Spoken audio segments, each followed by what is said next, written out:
Vamos todos relaxar mais uma vez, né? Para iniciar nossos estudos de hoje. Fez a oração que Jesus nos ensinou. Pai nosso que estais nos céus, santificado seja o vosso nome. Venha a nós o vosso reino. Seja feita a vossa vontade, assim na terra como nos céus. Pão nosso de cada dia nos dai hoje. Perdoai as nossas ofensas, assim como nós perdoamos a quem nos tem ofendido. Não nos deixeis cair em tentação, mas livrai de todos os males. Que assim seja. Então vamos lá, senhora Aline. Vamos lá. Então, a gente falou sobre Cavalcante, né? E da questão das células, né? Do mal que acontece às células, né? E aí, em seguida, ele pega e começa a falar do tratamento em si, né? Do Cavalcante, né?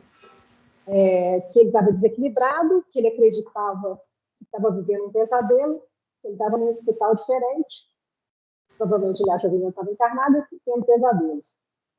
Queria permanecer no corpo e chamava pela esposa, né? E a única pessoa que acalmava ele era o padre Hipólito, justamente por se apresentar como sacerdote, né? E ele era católico muito ferrenho, né? Então, isso era uma figura de confiança para ele, né? Então, ele começou, por mais que ele recebesse os recursos magnéticos do assistente, ele assim, ele ficava bem calmo, tranquilo, quando estava com o Padre Poli. E à medida que ele foi recebendo esse melhoramento, né, magnético, né, melhorando o padrão de saúde espiritual dele, ele começou a crivar o Padre Poli de perguntas, né? Onde que ficava o céu, o inferno, onde que era o limbo, onde estavam os santos, né? Onde estavam os parentes que já tinham desencarnado, até, como a gente tinha comentado, né? Ele teve a audácia de querer uma conversa com Deus, né? E o Padre Hipólito tem a bondade infinita, né? Tratando dele assim, sem agredi-lo, sem aviltar as crenças dele, foi uma coisa bem ativa, bem suave, né? E a irmã Zenobia, ela vinha de vez em quando, acompanhava, e aí ela comentou uma coisa que eu achei muito interessante. Ela falou assim, que a igreja romana criava crianças espirituais. Né? Aí a gente vê que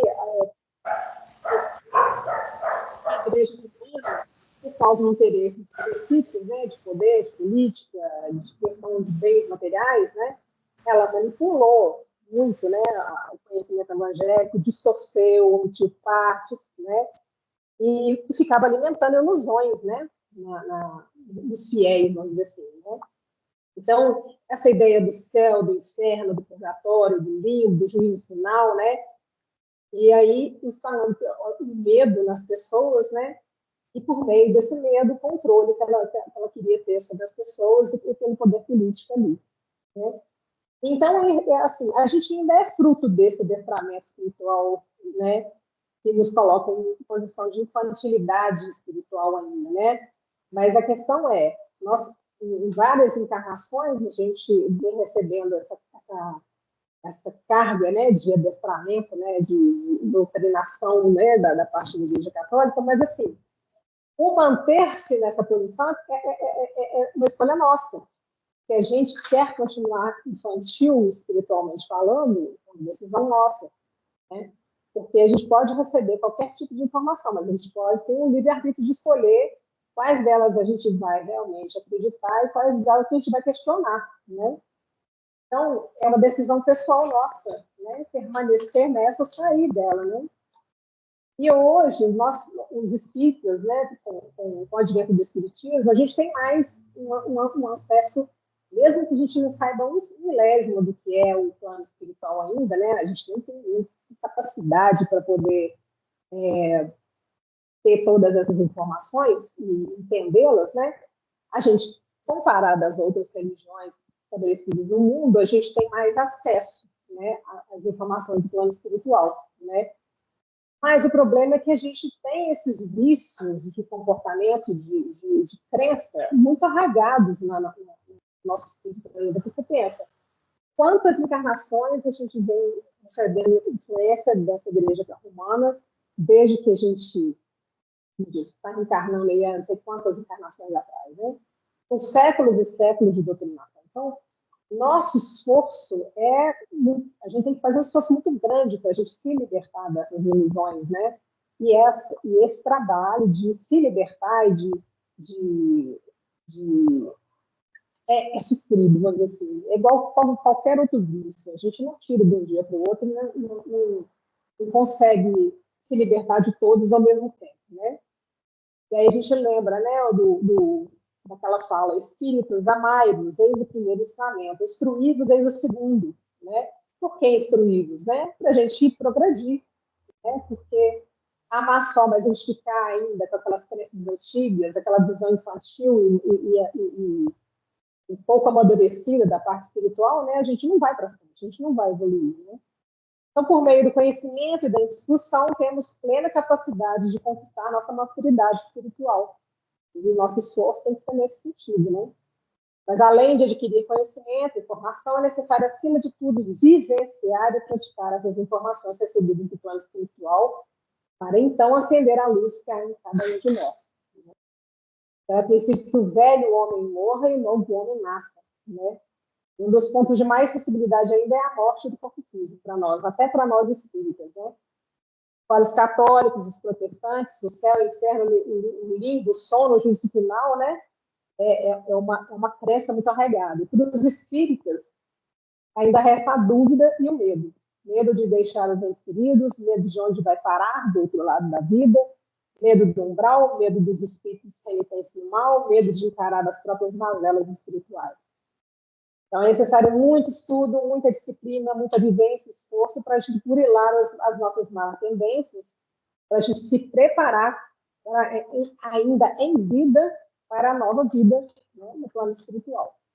E é o que acontece com o Cavalcante, né? Ele não se preparou. Então, ainda por cima, teve o caso da eutanásia, que fez ele ficar no plano espiritual ainda em recuperação durante 25 horas, né? Que tinha 25 horas depois do transcorrido da desencarne dele, ele ainda estava lá, né? Como isso. Aí a gente pensa o seguinte: a gente faz um comparativo do quanto que é o tempo no plano. Aline, ele ficou, foi 25 dias. Dias? É. Horas, não tem certeza? Ficou completamente desestruturado, ele não conseguia entender nada durante 25 dias. Pode observar. Engraçado, então eu li errado aqui, deixa eu ver aqui. É dias, desculpa. Transcorreram. Desculpa, foram 25 dias mesmo. Então, erro meu, o que eu li na pressa, acabei não pegando essa parte. Mas pensa bem, gente, vamos comparar o tempo que a percepção de tempo que a gente tem aqui na Terra e a percepção de tempo que eles têm no plano espiritual. Quantas vezes em reunião que a gente percebe que o espírito dele comunicar e fala assim: não, isso foi ontem, eu estava lá ontem na praia, eu morri afogado, então foi ontem. Foi. Tem 30, 40 anos que a pessoa desencarnou e, assim, para a percepção espiritual é muito rápido, né? Agora, você imagina 25 dias no plano espiritual, quanto isso seria se fosse no plano físico? Olha a demora que isso foi. Absurdo que é. Uma perda de tempo absurda, né? Então, assim, levando-se em conta que não há a mesma necessidade de descanso como é no corpo físico, 25 dias é muito tempo perdido, vamos dizer assim, ou dedicado, né? Tempo que não seria necessário gastar caso o Cavalcante tivesse desligado naturalmente do corpo. Aí são duas coisas: naturalmente por causa da eutanásia e também porque ele não se preparou espiritualmente para o desencarne. Ele não tinha essa informação do plano espiritual nem nada desse tipo. Por isso que você foi. Tem um detalhe interessante entre um ponto e outro. Jerônimo pede a Luciana e a Hipólito para dar uma assistência maior, porque por causa da escassez de tempo. E olha que interessante, é comum a gente dizer o seguinte: o tempo no mundo espiritual é diferente. Agora, você imagina quanto tempo o pessoal ficou nesse processo de desencarne de, acho que 4 ou 5 pessoas. Quanto tempo eles gastaram em razão das nossas deficiências. Porque se a gente vivesse corretamente, o desencarne seria um processo natural. É muito mais fácil, é muito mais difícil reencarnar, porque reencarnar é muito mais complexo do que desencarnar. Desencarnar é uma sequência natural, reencarnar não. Reencarnar exige todo um procedimento, toda uma preparação. Você depende de engenheiros, você depende de técnicos que vão fazer todo o processo. Agora, a morte, não. Então, só para a gente pensar. E aí é o que eu ia falar, né? Por isso que o assistente sentiu necessidade de se utilizar todos os recursos e todos os espíritos que tinham disponibilidade para o restabelecimento do Cavalcante, para voltar às atividades normais, porque já tinha outro desencarne em processo, que era da Adelaide, para poder começar a trabalhar lá, né? Até o próprio, olha só a diferença, né? O Fábio, né? O Fábio, que estava recém-desencarnado, já estava colaborando na própria recuperação do Cavalcante. Olha a diferença de se preparar adequadamente para o desencarne e o que não se preparou. Então, é bom a gente parar para pensar assim, o quanto eu vou dar trabalho quando eu chegar do outro lado, né? Então, assim, aí continuando aqui, alguém quer comentar alguma coisa? Então, assim, era necessário acelerar esse processo por causa do retorno da Adelaide, né? Então, o Jerônimo e o André iriam auxiliar a Adelaide no desenlace dela, né? E o corpo dela já estava bastante enfraquecido, e aí ela, assim, toda oportunidade que ela tinha, ela dava um jeito de sair, desdobrar e ficar na presença olha só, eu fico tão encantada com a facilidade que ela tem, né, tipo assim, tá ruim aqui, deixa pra lá. Tipo assim, quem somos nós, né, para fazer uma coisa dessa, né? Mas a gente vai entender por que ela é assim, por que a gente pesquisou. O Wilker me mandou um vídeo do estudo do André Luiz Ruiz, que esclareceu muita coisa. Eu te agradeço muito, viu, Wilker, o vídeo que você me mandou. Só para falar. Antes de entrar na nossa querida Adelaide, eu queria só relatar um negócio. A gente tem que, eu acho que no estudo, é uma das coisas que nós deixamos muito passar nos estudos e que nós achamos que não tem detalhes importantes e que, na realidade, são importantes para a nossa reflexão. O pessoal diz assim, ó, e os companheiros desvelavam-se carinhosos. No fundo, todos sentíamos saudades do lar distante que nos congregavam em bênçãos de paz e luz. Ou seja, a equipe de trabalho já tinha tanto tempo, acho que, pelo que eu calculei aqui, eles já tinham aí praticamente uns 60 dias distante da colônia, ou seja, distante do lar que eles habitavam, em função de um trabalho de 5 desencarnes. Acho que é 25 então, dias, Sérgio. Hein? Acho que era 25 dias fora. Não, 25 dias foi que o Cavalcante demorou para desencarnar. Ele desencarnou, ainda teve um processo ainda nisso aí, entre o primeiro desligamento e a finalização do desligamento foi mais de 60 dias. Então, na quarta-feira, eu escutei o Ezequiel falando uma frase que me chamou muita atenção. Ele virou e falou assim, nós, os espíritos, trabalhamos no anonimato a favor de todos vocês. Olha a frase que ele diz. Nunca mandamos um boleto de cobrança. Agora, você imagina, por exemplo, num período de 70, 80 anos, imagina a ausência da espiritualidade em nossas vidas, no auxílio na nossa caminhada. Nós não conseguiríamos viver aqui com toda certeza por muito tempo. E quem quiser ter a certeza disso, é só ler a mensagem do Ezequiel lá no livro Pontos e Contos de Humberto de Campos, do Irmão X, né, sobre a proteção familiar, está lá, e isso é fato real. Por quê? Porque nós desagregamos. Então, é o seguinte, eu marquei isso aqui, porque os espíritos, olha para você ver, eles estavam na faixa da Terra. E quando a espiritualidade desce para um trabalho na faixa da Terra, eles estão sujeitos às leis terrenas, principalmente quando eles passam muito tempo aqui.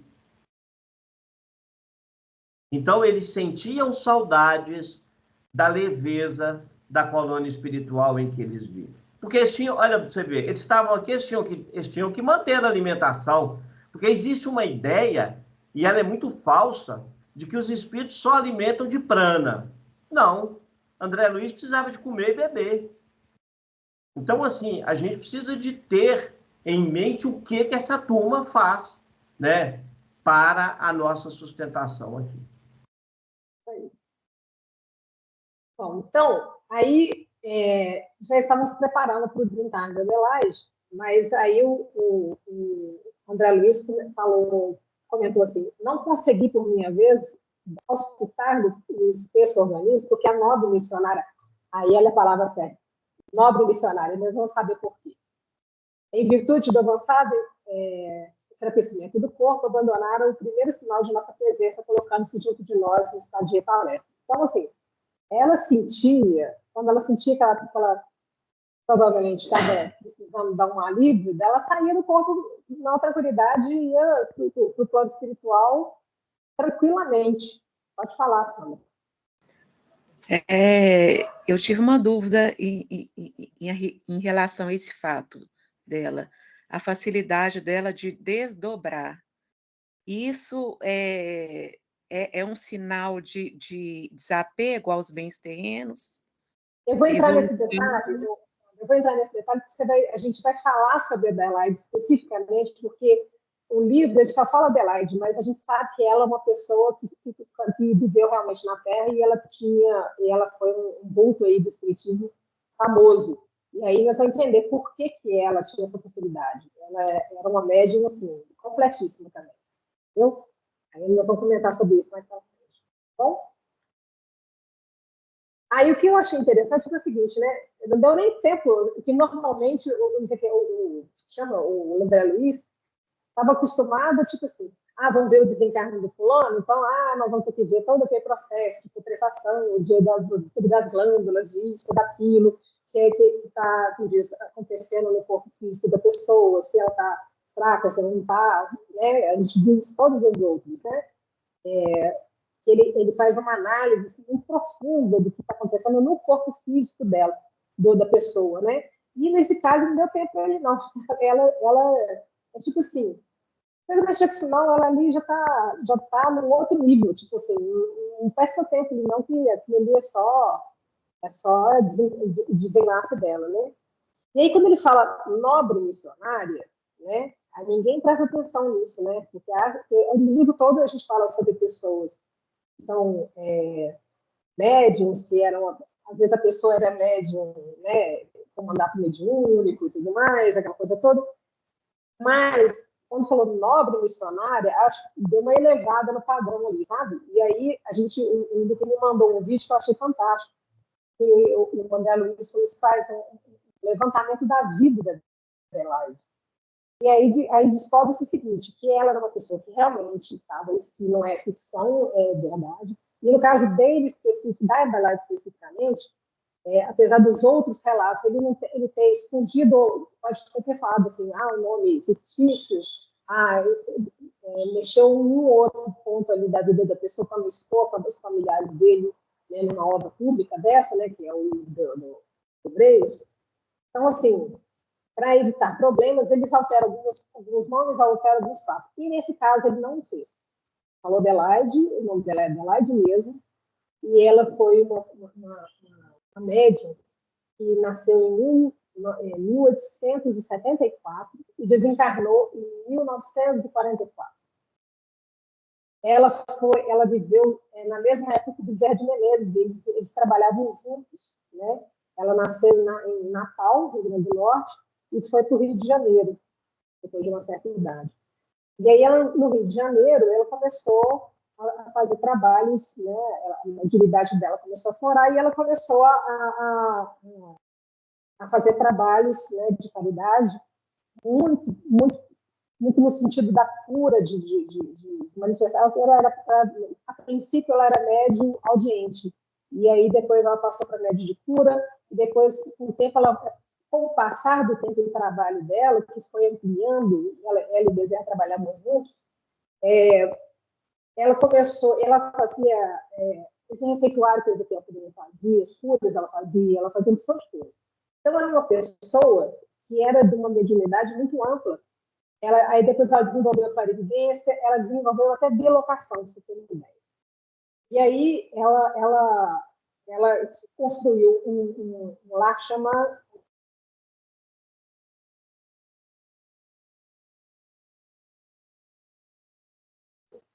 Um negócio assim. E aí ela cuidava muito da educação de crianças, acho que se não me engano, de idosos também. E era uma obra assim, que você vê direitinho o andar. Depois vocês têm que ver o vídeo, eu vou mandar para vocês. O andamento da coisa, como foi aumentando, criando um vulto, uma proporção, né, absurdamente grande no trabalho dela. E ela desencarnou, Bezerra desencarnou antes dela. Bezerra desencarnou em 1900. Né? Ela desencarnou em 1944. Então, ela chamava Adelaide Câmara, e era uma pessoa, assim, de um trabalho mediúnico muito amplo, muito maravilhoso, mas que muito pouca gente conhece, ele fala lá no vídeo, muito pouca gente conhece esse trabalho dela. Então, quando fala que no caso da Adelaide, os espíritos mais, né, geralmente companheiros distintos do nosso plano, participavam dos ágapes fraternos. O que são ágapes? São festas que era uma refeição em comum, que era celebrado um rito eucarístico, né? Era um banquete almoço de confraternização. Ou seja, no caso dela, já estava, como diz, a desencarnação dela já estava virando um evento, né? Porque era uma missionária, já era um trabalho muito, muito, como diz, muito além da mediunidade da maioria dos outros relatos lá, né? Não era só uma comida, era uma coisa muito superior. E o próprio Bezerra estava do lado dela para poder ajudá-la a desencarnar, né? Então a gente fica pensando assim, olha, como diz, se a gente não presta atenção nesses detalhes, né, do livro, a gente realmente passa batido. E a gente não fica sabendo de pessoas tipo Adelaide Câmara, que era um vulto do espiritismo no Brasil, muito importante, mas que talvez por ser mulher, não sei, por ser mulher não teve esse foco tão grande igual o Bezerra de Menezes ou outros tipos, né? Mas que ela fez um trabalho fantástico de cura, de educação de crianças e amparo aos idosos, uma coisa impressionante. Depois o Wildo, que eu podia botar o vídeo lá para... Não sei se você já colocou. Colocou, não? Ah, tá. Depois todo mundo olha lá, que é muito bacana. Coloco lá. Pois é. Então, assim, não se tratava de uma simples médium que estava ali, uma pessoa anônima, não. Assim. Era uma coisa, assim, bem mais, bem um nível bem diferente da maioria, vamos dizer assim. Deixa eu pegar aqui. Então, o corpo dela estava bastante enfraquecido, então ela aproveitava para poder sair dele mais, e ficar no plano espiritual, já junto com o pessoal lá do Vaduz, né? Então, o Bezerra visitou ela, né? E ela estava muito preocupada, né? Porque ela estava acreditando, ela estava assim, estou dificultando o desenlace, né? Aí o Bezerra de Menezes fala assim, morrer é mais fácil que nascer, foi o que o Vicente falou ali, né? Realmente morrer é mais fácil do que nascer. A gente tem todo um preparo para reencarnar, mas para desencarnar, em qualquer situação, dependendo da gente estiver, acontece o desencarne. Né? E aí ele fala assim, a resolução é quase tudo. Então, assim, é a mesma decisão que eu tenho de me instruir ao longo da vida, enquanto eu estou, né, encarnada, para me preparar, é uma resolução pessoal.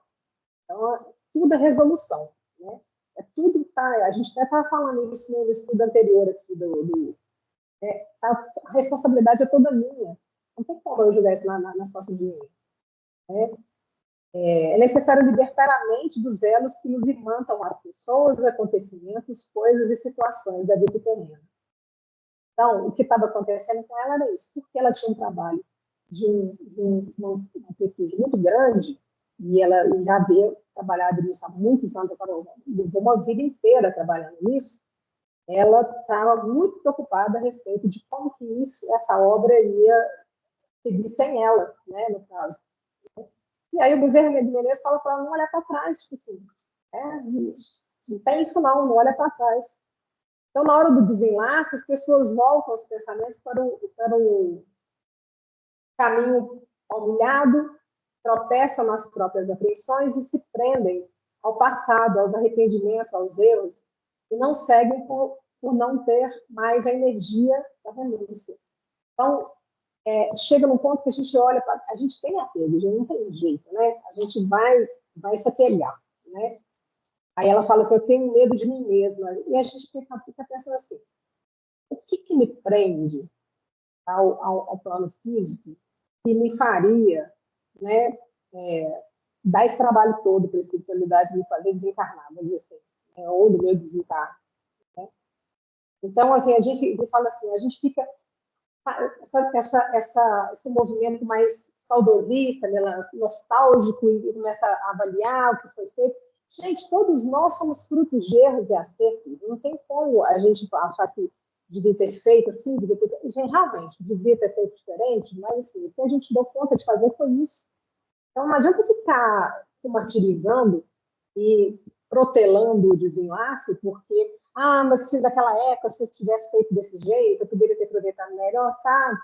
Pelo menos você reconhece que poderia ter feito melhor. Na próxima, você faz melhor. Não adianta ficar se pegando, queria ter feito diferente, ficar lá agarrado no corpo, né? E aí o Bezerra de Menezes faz ela lembrar do Lázaro, né?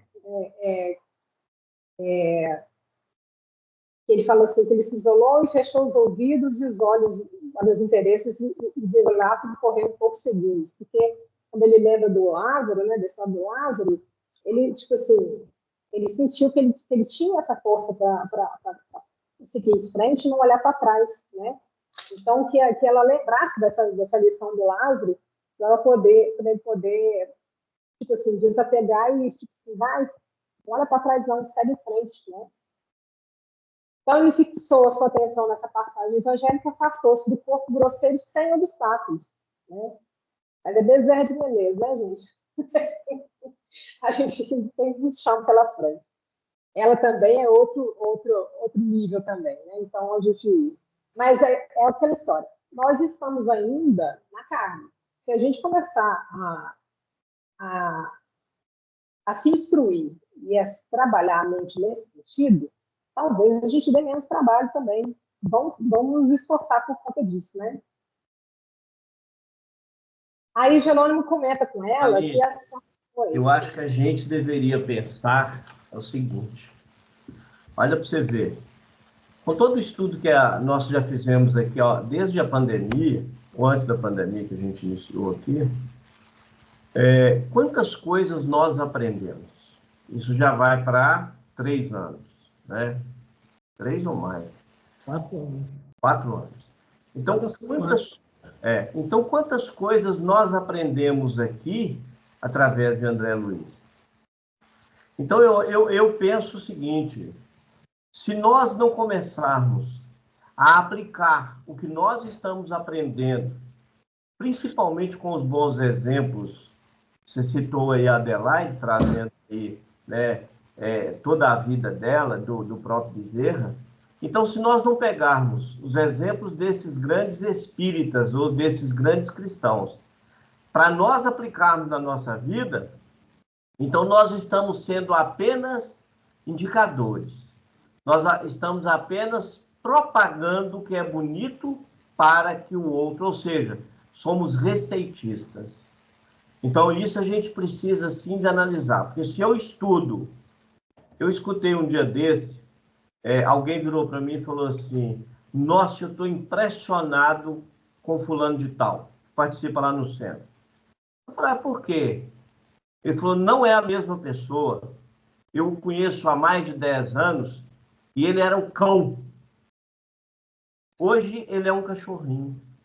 E eu olhei aquele trem e falei assim, eu fiquei muito feliz. Por quê? Porque, ou seja, ele permitiu que o espiritismo entrasse dentro dele. E para que a gente chegue a ser cristão, principalmente para nós que somos espíritas, o espiritismo tem que despertar em nós. Porque senão nós vamos ficar só no conteúdo das histórias. As histórias são muito bonitas, mas e a aplicação? Então é a mesma coisa de mediunidade. A gente fala da mediunidade de Chico Xavier. Chico foi um exemplo. Todos nós podemos ser igual ao Chico, ou melhores do que o Chico. E quem falou isso não fui eu, não. Foi Jesus que falou quando ele é questionado pelos discípulos, mestre, o que vai ser de nós no futuro? Resposta de Jesus, tudo o que eu fiz vocês poderão fazer igual ou muito mais. Então ele estava deixando claro o seguinte, a vida é progressiva. Nós é que gostamos de parar na sombra, né? Só para a gente refletir. É isso mesmo. Nessa parte aqui desse capítulo mostra isso também, né, Vicente? Que eu acho que os trabalhadores lá que trabalhavam com a Adelaide eram muito apegados a ela, né? E segurava ela demais da conta e estava impedindo dela ir embora. Aliás, era eles que estavam atrapalhando. Vou chegar nesse ponto, ela vai chegar lá. Ela não tem estudo, não, pelo amor de Deus. Então, vou lá. Aí o Jerônimo comenta que a situação dela era muito diferente, né? Porque ela se preparou espiritualmente, né? A reencarnação durante a vida, né? Ela se preparou durante aquela reencarnação, ela se preparou para o desenlace. Então, que era um caso, uma condição muito excepcional, né? E é um exemplo para nós, né? Igual você falou, da gente procurar fazer igual ou melhor. A gente está em condição, sim. A gente que, falou, tudo é decisão. Né? Então, aí nisso a Adelaide ficou mais calma, né? Aí teve um intervalinho ali que eles acordaram ela para dar um remédio, ela teve que voltar para o corpo físico, depois recebeu a medicação, depois retornou de novo. Olha só, é muito tranquilo, né? Aí eles fizeram, ela e o Jerônimo fizeram uma excursão na casa transitória de Fabiano. A irmã Zenóbia desejava vê-la e palestrar com ela também. Então, olha só, Bezerra de Menezes, irmã Zenóbia, Jerônimo, todo mundo ali por conta dela. Né? Tipo assim, isso é merecimento demais da conta. Né? Quando eu crescer, eu quero ser assim, como dizem. Ô, Aline, não é merecimento, não, Aline. É trabalho. Usou as ferramentas dela. Porque, olha, essa palavra merecimento, eu já risquei ela do meu vocabulário há muito tempo. Né? Porque eu não vejo merecimento, porque a palavra merecimento fica parecendo paternalismo. Então, eu entendo merecimento do tipo assim, se você trabalhou, você mereceu. Para mim é isso. Se você trabalhou, você é digno do salário. Mereceu. Mereceu pelo seu trabalho, só isso. Mas o merecimento a nível religioso, que a gente entende aqui na Terra, é bem diferente. Então, a gente tem uma ideia, né? A gente tem uma ideia de que, na realidade, como nós somos espíritos endividados com a lei, nós não temos merecimento a nada. Aí que entra a famosa misericórdia divina. Tá? Bom, é uma interpretação. Mesmo sem merecer, a gente recebe, a gente sabe. Sim. Recebe mais do que mereceria de verdade, né? Só comentar um negócio aqui. O conceito de merecimento é esse. Se eu trabalhei, eu mereço. Só isso. Só comentar um negócio aqui, não perdeu a oportunidade. O que eu achei muito bonito foi aquela oração do Juarez no domingo passado, que ele falou que ele agradecendo, né, tipo assim, as pessoas que a gente vai lá doar a cesta, doar a ração, né, que às vezes a gente fica achando que a gente é merecedor, né, ou a gente é melhor do que aquelas pessoas que estão lá. E, na verdade, nós estamos tendo a oportunidade de mostrar o nosso, eu diria, o nosso, ele falou outra palavra que eu esqueci, nosso valor, vamos dizer assim, né. Achei muito bonito o que ele falou. Então, essa questão do merecimento é isso que o Vicente está falando. Acho que é a oportunidade que a gente tem de mostrar o nosso valor, entendeu? Nossas virtudes que ele falou, lembrei a palavra. Ou então pagar nossos nossos crimes de outra pessoa. Quem está ali não está ali porque a gente não tem nada de ligação, não. A gente tem muita ligação com eles, né? Então, a gente está ali para resgatar muita coisa. Né? Bom, então, a Adelaide ela vai receber o carinho de todo mundo ali, né? Eles se congregaram para poder recebê-la no plano espiritual, né? Então, aí ela finalmente ela entende que ela estava... ela começa a expor o motivo por que ela estava tão preocupada, né? Porque ela estava ligada a essa obra assistencial, aos amigos auxiliares, né? E ela acumulou diversas funções, né? De amparo à infância, né? Desvalida. Não só a infância, como também acho que os idosos também, né? Então, ela estava falando que ela era uma escola espiritual de muitos ali, né? E que esses exigiam a presença dela, né? Mas o corpo dela já tinha gastado o que podia gastar. Porque nesse vídeo que ele me mandou, ele fala assim, que ela era uma pessoa franzina, e que o trabalho exaustivo da mediunidade que ela exercia, o corpo dela ressentia, ela era magrinha, pequenininha, e ela, tipo assim, e ela continuava, ela não é porque ela era, como diz, frágil, que ela dava desculpa ou deixava de trabalhar, não. Ela, como diz, Eu acho que ela era uma cópia de Dona Didi, viu, Aline? Deve ser. Que ali não esmorece de jeito nenhum, né? Então, assim, então aquelas pessoas, e eu fico pensando assim, né? Que tem... ele fala assim, a morte é a melhor antídoto da idolatria, né? Que ele falou, acho que o Dedé falou. E aí eu fico pensando na descentralização dos trabalhos, né? Que acontece. Eu acho que em todo lugar que a gente vai, sempre tem um que parece que carrega todo mundo nas costas. E todo mundo que está pendurado lá quer que o outro continue andando enquanto a gente está pendurado nas costas dele. Né? Então, ele falou assim, que o desencarne é uma imposição natural de um novo esforço de cada um. Ou seja, a partir daquele momento que não tem mais essa muleta, não tem aquela pessoa que vai levar tudo nas costas, né? Todo mundo tem que se reorganizar e começar. Aí eu fico pensando, já devia ter feito antes, né? Antes de chegar no nível que o corpo dela já não aguentava, né? E outra coisa que eu vejo a pessoa também. Por outro lado, essa pessoa que está na liderança, ela também tem que pensar que ela não vai durar muito tempo e que a tarefa vai sobreviver a ela. Então, ela tem que preparar pessoas para substituí-la, no sentido da andamento, não substituir, não é que está substituindo a pessoa, está substituindo a função ali na tarefa, né? Então, aí a situação vai... A sequência no trabalho.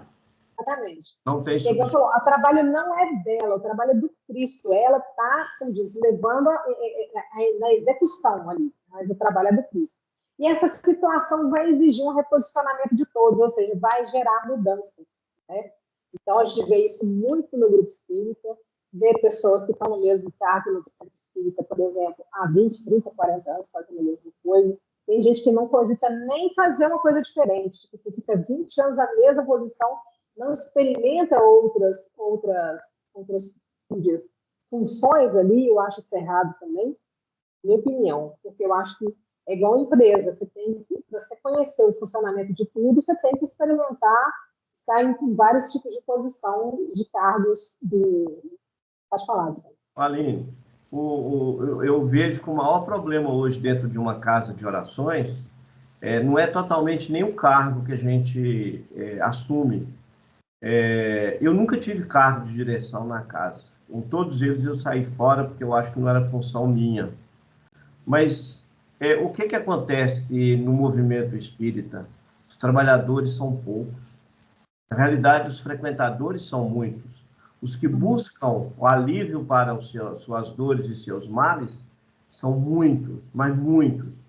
Mas aqueles que estão dispostos ao trabalho, ele realmente é muito pouco. Eu vejo isso como uma faca de dois gumes, porque ao mesmo tempo que eu não posso tomar a liderança e ficar perpetuamente nela e uma função ali eternamente, eu tenho que preparar alguém, ao mesmo tempo, quem é esse alguém? Tem alguém se oferecendo, quer me levantar na mão, eu também estou aqui, posso fazer também?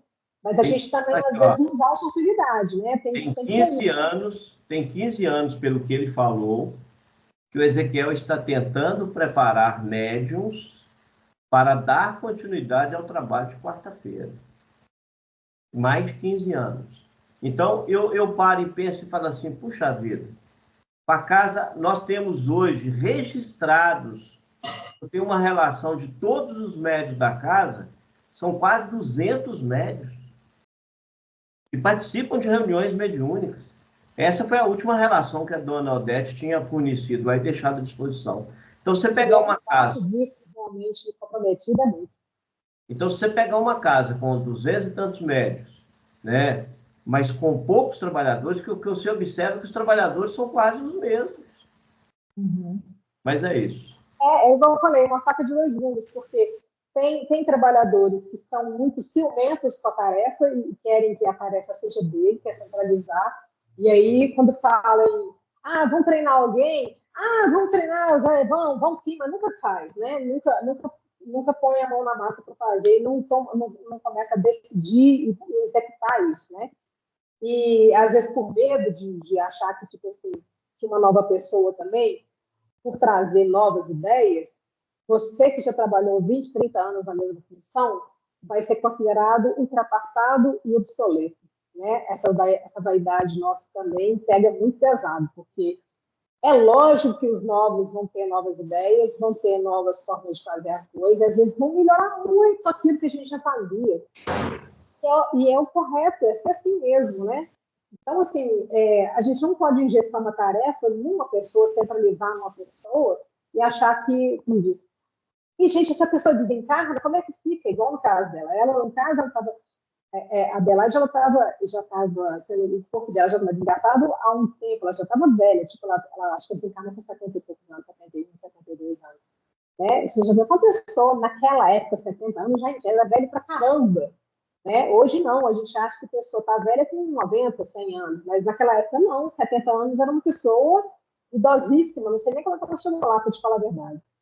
Então, assim, já era, já estava ali, né, implícito que ela ia desencarnar, ela não ia virar semente. Então, por que não tomaram frente de ir passando esse bastão devagarinho? E aí, igual falou, falta compromisso, falta gente querendo mesmo realmente pegar o objetivo. Eu, particularmente, apesar de eu não conhecer profundamente a história de Adelaide, mas por tudo que a espiritualidade está fazendo a favor dela, eu acredito sim, de que ela fez esse trabalho de preparar alguém para dar sequência ao trabalho. Então, eu não tenho dúvida disso, não, mas o que acontece? Aquele que se sente responsável pelo que faz na Terra, né? E ele cria amor pelo trabalho. Uma coisa é o amor, outra coisa é o apego. Então, aquele que cria o amor pelo trabalho, ele diz aqui, tem uma fala do Dr. Bezerra que vira para ela e fala com ela, você está desligando do trabalho, outros vão dar sequência, mas você vai retornar. Por quê? Porque isso é igual uma mãe. Continua trabalhando normal. Sim, isso é igual uma mãe que ama o filho desencarna ou vice-versa, pelo fato de... Não abandona ninguém, não, exatamente.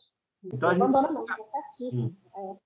Então, assim, eu acho que... Aline, posso só acrescentar uma coisa nisso que vocês estão falando? É só porque eu fui ler o que a obra me marcou muito, assim, o Aconteceu na Casa Espírita, que eu acabei de ler.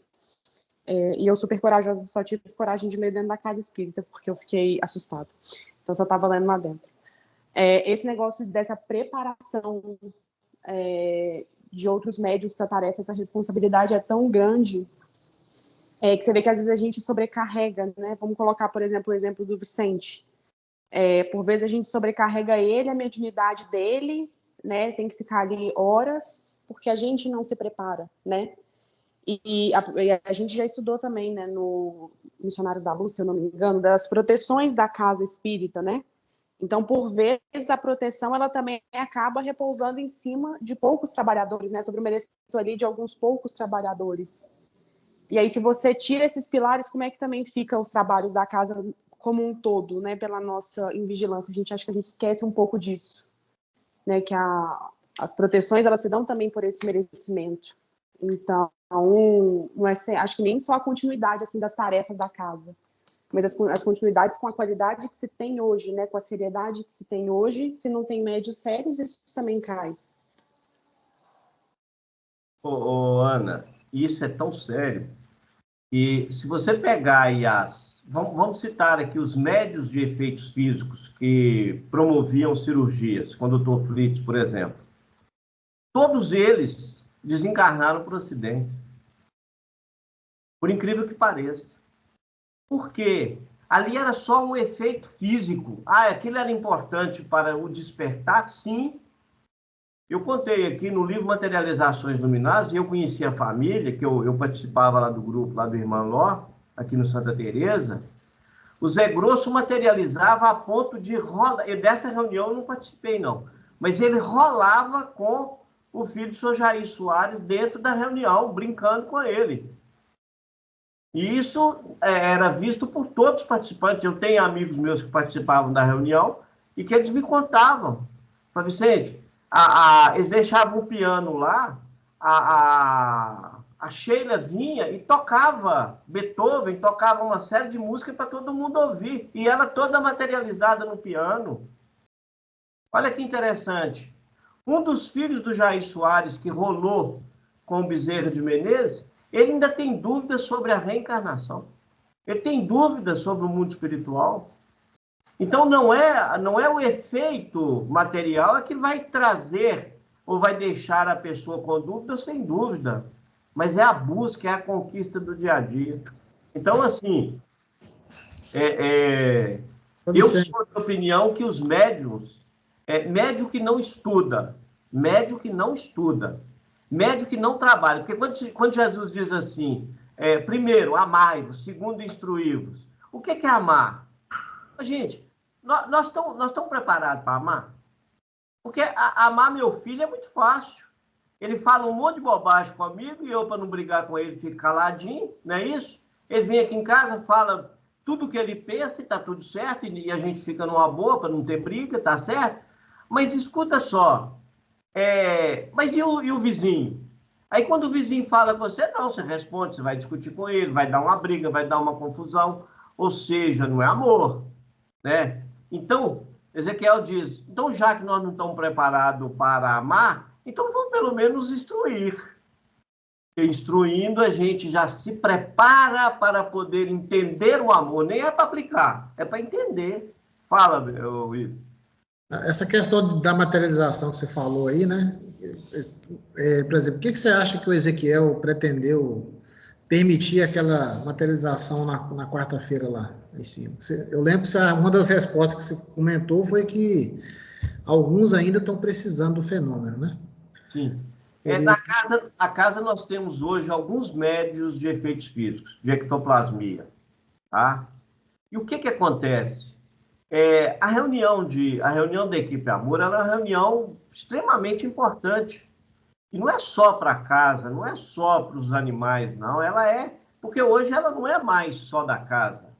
Ela se tornou pública. Qualquer pessoa que quiser acesso é só entrar no Google aí que ele vai ver o que está acontecendo, né? Então, eu acho que o fato de, às vezes, determinadas manifestações físicas para aqueles que ainda não têm um certo conhecimento ou que ainda não se conscientizaram, aquilo realmente chama a atenção, sim, sabe? Não tenha dúvida.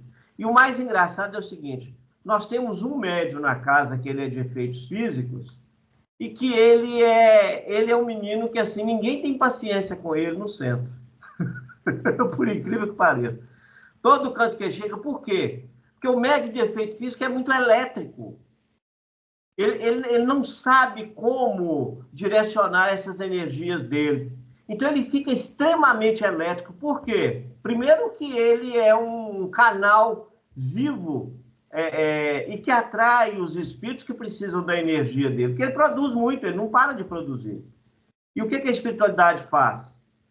Ele, estando na reunião, eles retiram um quantitativo imenso para fazer esse tratamento.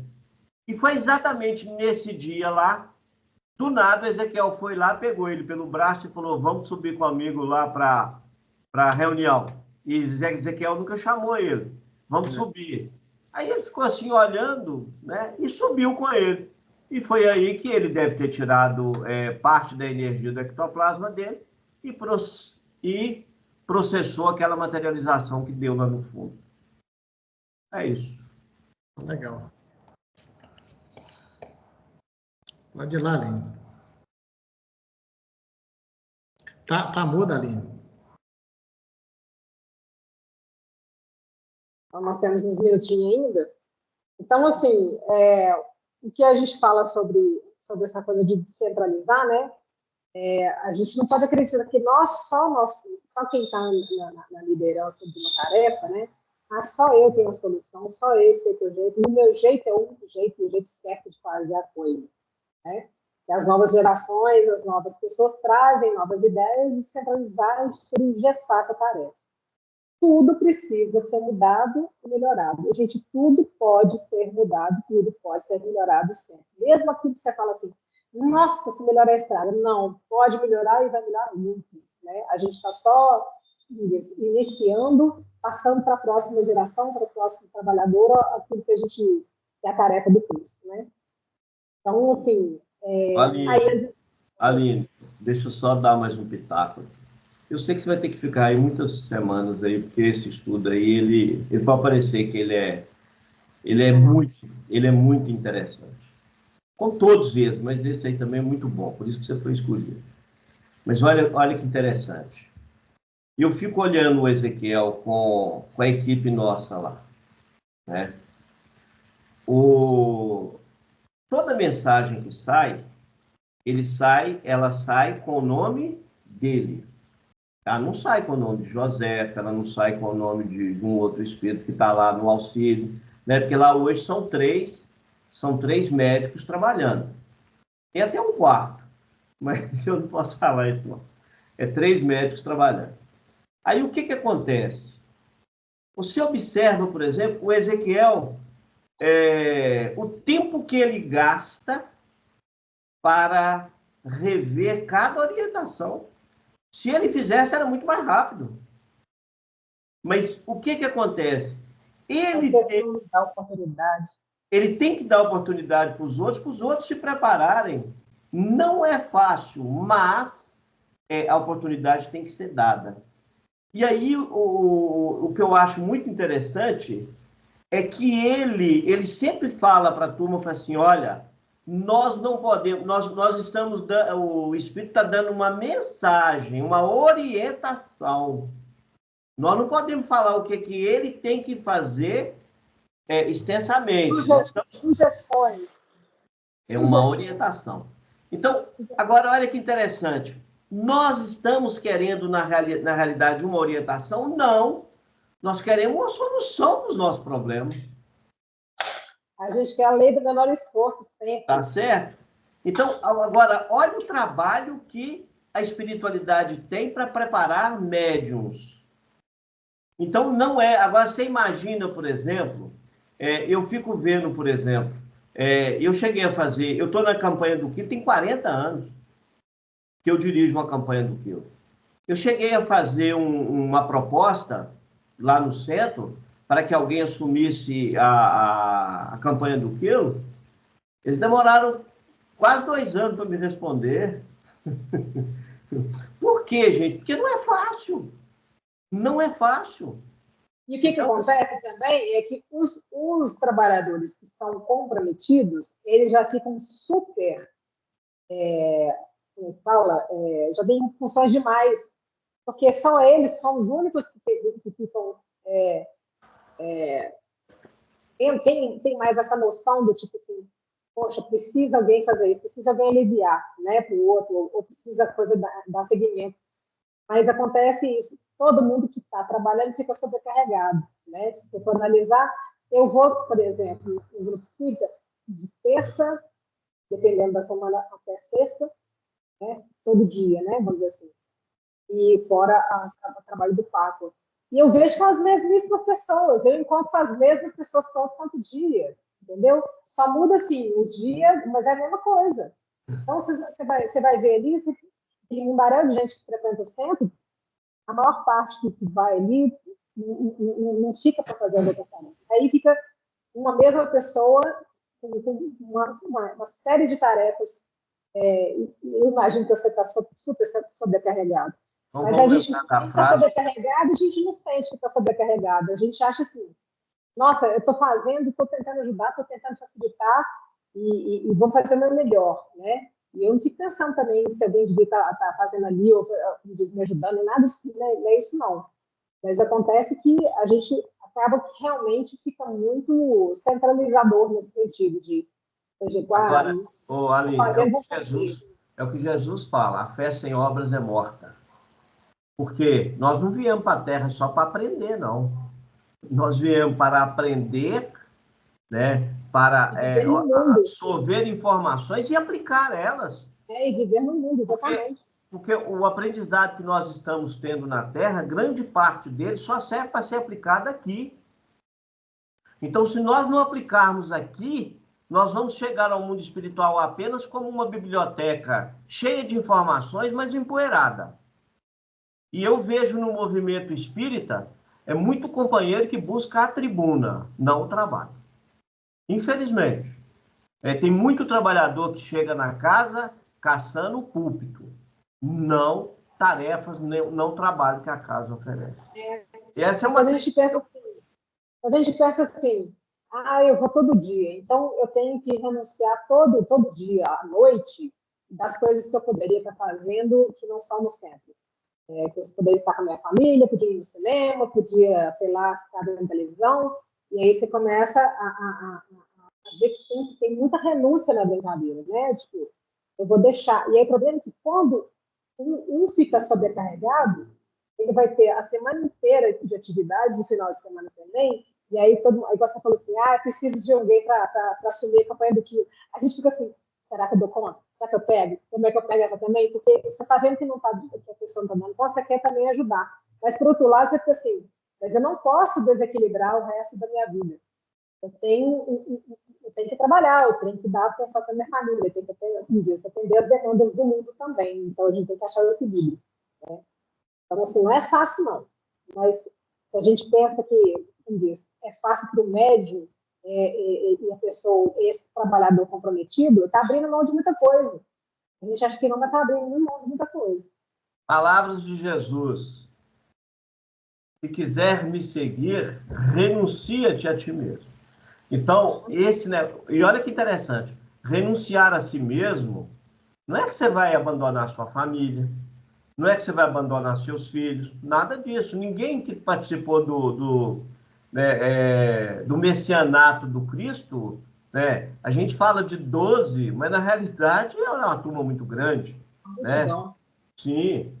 Hoje mesmo a Estela estava aqui falando, perguntando aqui, quem foi Joana de Cusa? Joana de Cusa foi uma das pessoas mais importantes e que o Evangelho fala muito pouco dela. Joana de Cusa foi uma das pessoas mais importantes para que o Evangelho de Jesus chegasse até hoje para nós. E ela não parou no tempo, porque ela está lá junto com o Edivaldo lá, dando o exemplo, que ela é Joana de Ângeles, que é a mesma Joana. Né? E ela veio em várias encarnações como Joana, ela não perdeu o nome, não. Era Joana disso, Joana daquilo e tal, e dessa vez veio Joana de Anjos. Então, olha que interessante. O trabalho que um espírito do quilate dela, né, desenvolveu e faz na Terra. E não desistiu. Então, você imagina, ela está há 2000 anos trabalhando. Por quê? Porque o trabalho não é só a parte de estudos, não. Olha para você ver como ela era esposa de um intendente e ele era muito rico, né, na Judéia. O que acontecia? Ela pegava grande parte do salário dele, porque ela tinha uma certa posição em cima dele, e doava para o trabalho do Cristo. Tanto é que tem uma fala de Jesus, Pedro vai reclamar com Jesus, vira para ele e fala assim, mestre, eu estou cansado desse trabalho, desse povo. Eu dou comida, eu dou roupa, eu faço isso, faço aquilo. E esse povo não agradece. Jesus vira para ele e fala assim, ô Pedro, a roupa que você doa vem de onde? A Joana que traz. A comida que você distribui vem de onde? A Joana que doa. E eu sei, o que você está doando de si? Mestre, eu preciso trabalhar mais. E sabe o que é uma coisa que me chama muita atenção também, que a gente não se atenta aqui no livro de Francisco de Assis, e tem algumas outras obras de pessoas que queriam seguir, né, ir com Jesus, né, ir com Francisco, e a fala dele se repete, né, de que não, por vezes o maior trabalho que você tem a desenvolver não é indo, talvez, por exemplo, numa tarefa de Páscoa, né, mas estar ali, por exemplo, na sua casa, estar ali na sua rua. A gente acha que, às vezes, o trabalho, ele precisa estar ligado com algum lugar. A gente esquece que o maior ensinamento, por vezes, está dentro do lar, né, que não é a função de todos não é estar ali. 24 horas por dia eu trabalho, 24 horas. É aquele negócio que o Ezequiel fala sempre, né? Mediunidade e o amor, ele não pode ter hora marcada, né? É o tempo inteiro, o tempo inteiro. É isso. Acho que o tempo acabou, né, Ilka? Acabou. Semana que vem a gente continua mais. Podemos, então, encerrar por hoje? Vamos pedir aqui o Maurão fazer a prece final para nós. Já chegou em casa, né, Mauro? Tá tranquilo?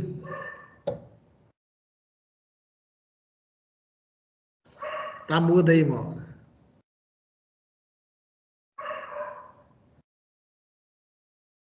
Aí. Cheguei agora, mas está muito barulhento aqui. Mas vamos lá. Vamos lá, né? Meu Deus, Pai Todo-Poderoso, agradecemos ao Senhor, meu Pai, a bênção de mais esse estudo. Pai, agradecemos também essa semana maravilhosa que o Senhor já preparou para a gente. A semana que passou, podemos caminhar mais uma vez na tua direção, meu Pai.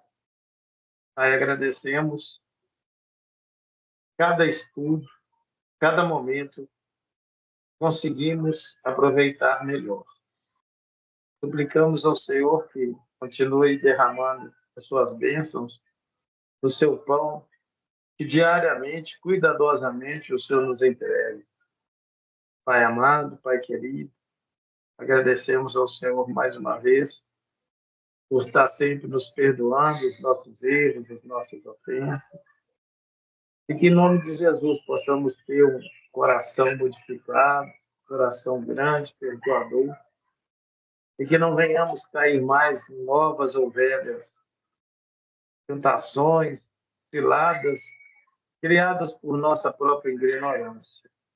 Pai amado, Pai querido, que a tua bênção, que a tua paz, que excede todo o nosso entendimento, meu Pai, possa ir de encontro ao coração de cada um dos nossos irmãos que estiveram aqui presentes nesse estudo, e naqueles, meu Pai, que por algum motivo não tiveram possibilidade de estar presentes. Que a tua graça, a tua paz seja com cada um de nós, em nome de Jesus. Amém. Que a graça e a paz do Senhor estejam com todos. Viu? Assim seja.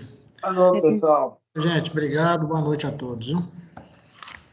Tchau, gente. Obrigada. Boa noite. Tchau.